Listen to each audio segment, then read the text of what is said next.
Assalamualaikum warahmatullahi wabarakatuh. Waalaikumsalam warahmatullahi wabarakatuh. Hari ini masuk semuanya. Buku bahasa Indonesia sudah dikeluarkan semuanya.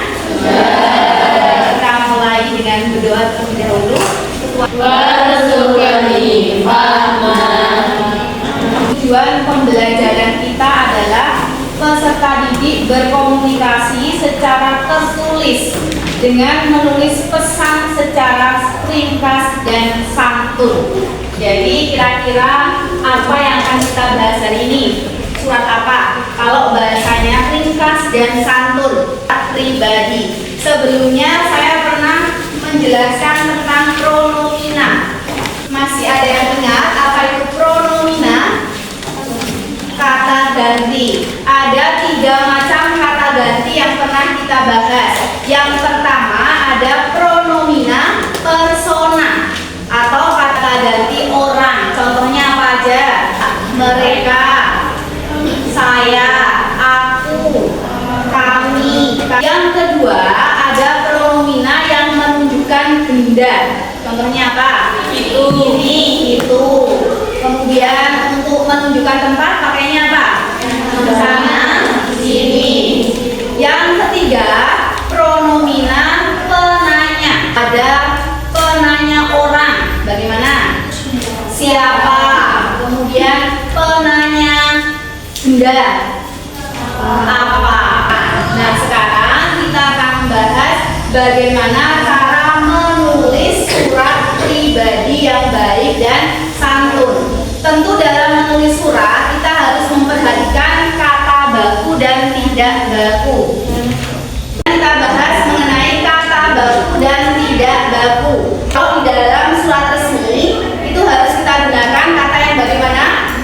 Kata yang baku. Kalau di dalam surat pribadi pakainya yang tidak baku. Tetapi harus dilihat konteksnya. Siapa yang akan dikirimi pesan? Jika pesan itu untuk saudara atau teman sebaya, bisa menggunakan kalimat yang kata tidak baku. Tetapi jika lebih dewasa, contohnya guru atau orang tua, itu menggunakan kata yang baku. Sebagai contoh di sini ada daftar kata tidak baku. Berubah,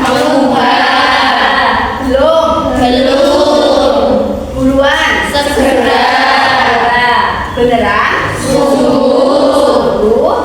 Sekarang coba lihat di sini ada beberapa kalimat yang menggunakan kata tidak baku. Contohnya, Bu, minggu ini ada ulangan enggak?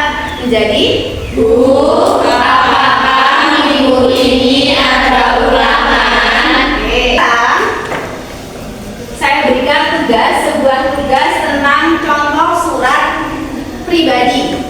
Di surat ini masih menggunakan bahasa yang kurang baku atau bahasanya tidak resmi. Pengirimnya adalah seorang siswa yang ditujukan kepada gurunya. Jadi harus menggunakan kalimat yang bagaimana? Kalimat yang baku. Nah, ini bersama dengan kelompok kalian, silakan kalian kerjakan, kalian ubah surat ini menjadi surat yang lebih baku.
Yang lainnya apakah ada yang tidak seperti ini atau punya pendapat yang lain yang lebih baku? Aku mau nanya soal tugas yang kemarin dikasih. Tadi jawabannya apa? Saya ingin bertanya tentang tugas yang kemarin kita lakukan. Apakah ada jawaban yang lain? Jawaban yang kelompok ini apa? Saya ingin bertanya tentang tugas kemarin yang Bapak. Ya, bisa.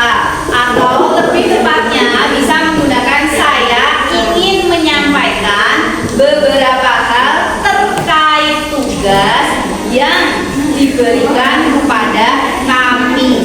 Sudah belajar tentang pronomina. Kemudian belajar apa lagi? Kata baku, kata sapaan, kata tidak baku. Paham atau tidak perbedaan antara kata baku dan tidak baku? Paham. Ada yang mau ditanyakan? Ya. Sebagai kesimpulannya, menurut kalian membedakan antara kata baku dan tidak baku itu susah atau tidak? Kalian masih merasa kesusahan atau tidak saat menggunakan kata baku dan tidak baku? Ya, susahnya gimana? Mengganti kata yang tidak baku menjadi kata yang baku. Nah, kenapa kok seperti itu kira-kira? Tidak terbiasa menggunakan kata-kata yang baku. Jadi untuk berkomunikasi dengan orang yang lebih dewasa atau berkomunikasi di situasi formal, kalian harus berlatih untuk menggunakan